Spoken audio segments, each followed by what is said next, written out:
सो fourth largest electronic retailer की आज हम बात करेंगे। स्टॉक का नाम है इलेक्ट्रॉनिक मार्ट्स इंडिया। एक स्मॉल कैप स्टॉक है ये, अराउंड 6,000 करोड़ के आसपास का मार्केट कैप है इस कंपनी का।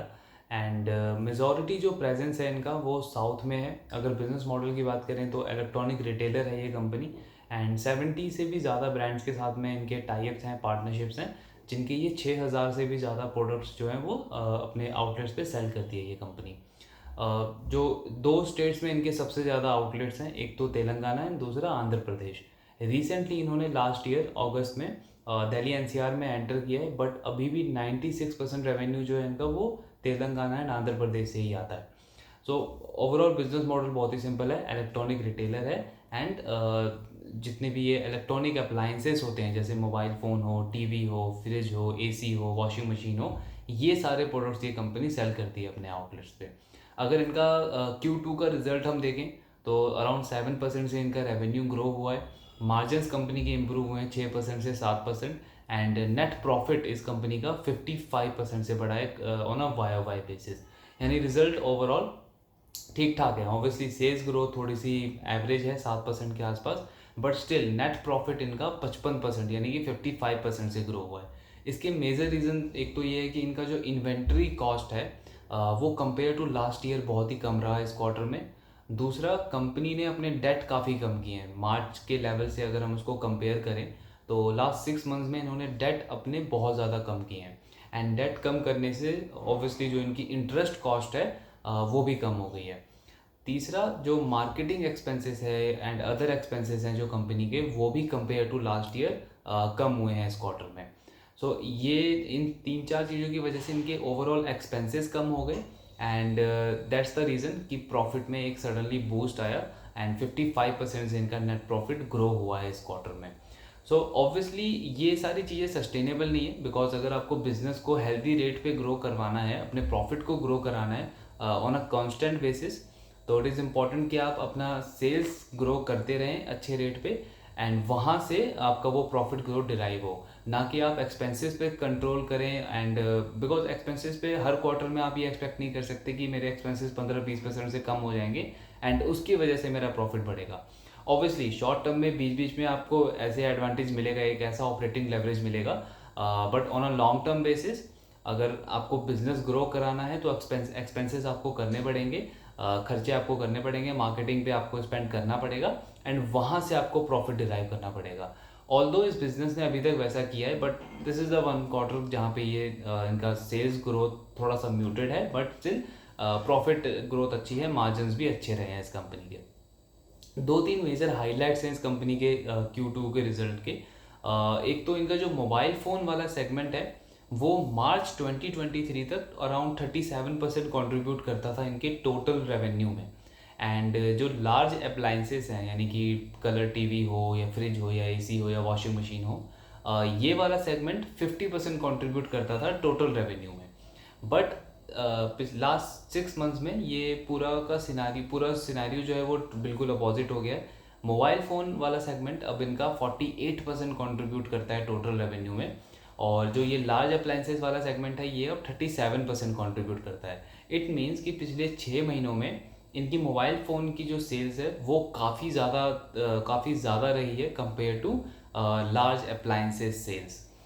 इसका मेजर रीज़न एक तो ये हो सकता है कि जो ये Q2 था, जुलाई से सितंबर वाला क्वार्टर, इसमें हमने देखा कि जितने भी ये जो मिड मिड रेंज ब्रांड्स हैं, जैसे कि ओप्पो हो या वीवो हो या वन प्लस हो, ये तीन कंपनी है जिनका इलेक्ट्रॉनिक मार्ट्स के साथ में टाई अप है। सो इन इन कंपनीज ने जुलाई टू सितंबर वाले क्वार्टर में काफ़ी अच्छे डील्स लॉन्च किए थे, डिस्काउंट लॉन्च किए थे, जिसकी वजह से मोबाइल फ़ोन्स की सेल्स काफ़ी ज़्यादा रही थी Q2 में। सो ये one of the main reason हो सकता है कि इनके मोबाइल फ़ोन की सेल्स काफ़ी ज़्यादा अच्छी रही है एंड उसका रेवेन्यू में कंट्रीब्यूशन सडनली 48% तक बढ़ गया है। इसके अलावा अगर हम इनका इंडस्ट्री आउटलुक देखें कि आने वाले टाइम में पूरे इंडस्ट्री का क्या आउटलुक है, so it is expected as per various industry reports कि ये जो पूरा का पूरा रिटेल सेक्टर है ये आने वाले 3-4 सालों में 14% तक ग्रो करता रहेगा। यानी एनुअल ग्रोथ जो है इस पूरे सेक्टर की वो 14% रहेगी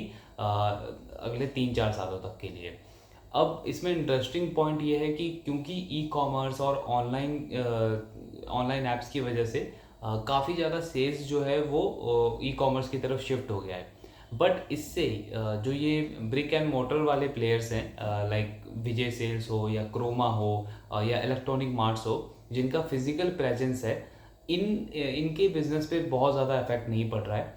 इनफैक्ट जो अनऑर्गेनाइज रिटेल प्लेयर्स हैं, जैसे हमारी सिटीज़ में जो लोकल प्लेयर्स होते हैं, उनके बिजनेस पे काफ़ी ज़्यादा नेगेटिवली इम्पैक्ट पड़ रहा है एंड आने वाले टाइम में और ज़्यादा नेगेटिव इम्पैक्ट पड़ेगा।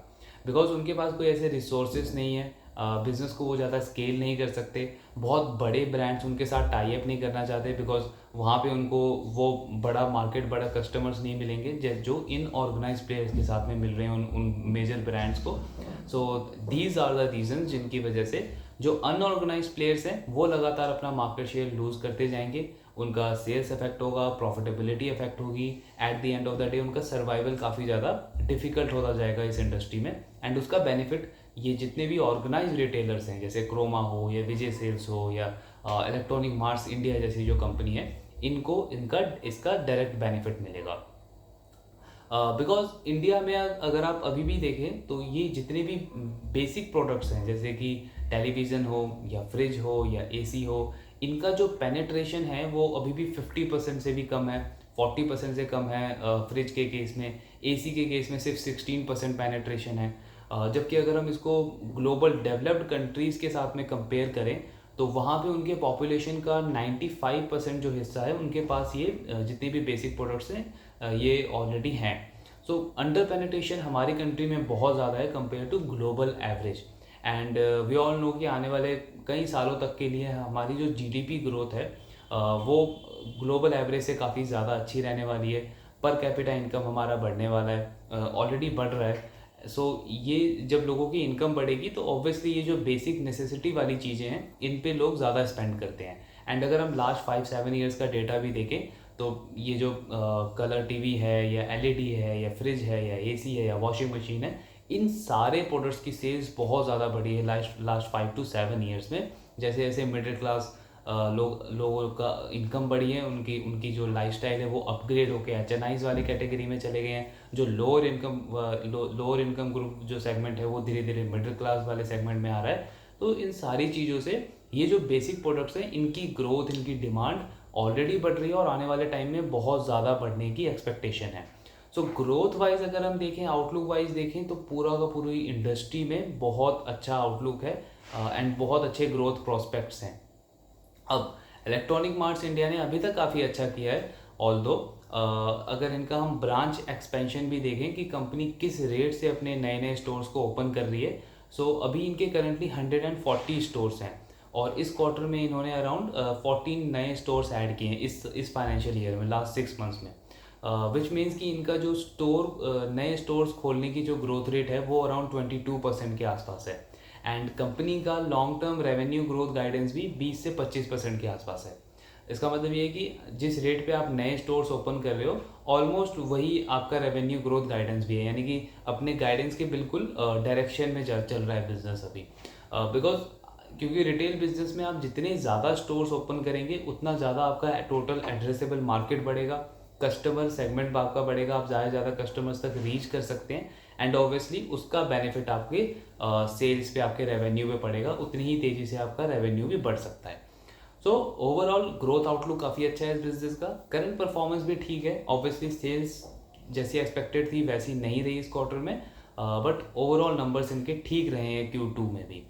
एंड स्टॉक का अगर हम देखें तो अभी अराउंड 43-44 के पी मल्टीपल पे ये ट्रेड कर रहा है। आई वुड वांट कि इसका जो सेल्स ग्रोथ है वो थोड़ा सा और इम्प्रूव हो इस बिज़नेस का, तो थोड़ा सा मैं ज़्यादा कंफर्ट फील करूँगा इस स्टॉक के साथ में, इस बिज़नेस के साथ में। एंड अदरवाइज बिजनेस का डायरेक्शन, इनका आउटलुक, इंडस्ट्री का ग्रोथ आउटलुक बहुत ही स्ट्रॉन्ग है इस कंपनी का। सो आई होप ये वीडियो आपको अच्छा लगा होगा। इन केस अगर आपको कोई भी डाउट हो so please let me know in the comment box.